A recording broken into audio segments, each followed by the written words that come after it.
সারাটা রাত পড়লাম, এখনো ওই সাবজেক্টগুলো বাকি আছে, তাড়াতাড়ি পড়ে ফেলাই।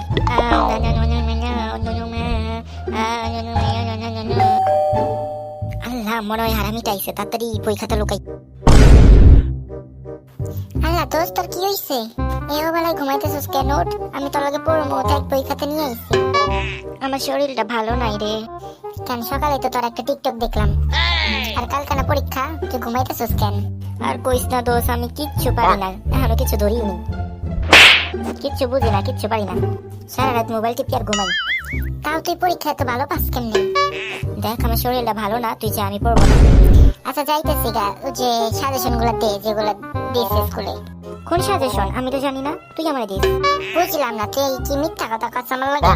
মানে তার প্রত্যেক পরীক্ষার আগে জ্বর আহে, অসুস্থ হয়ে যাচ্ছে, এটা হয় ওইটা হয়, তারপরেও তো দেখি 80-90 নিচে পাসি না।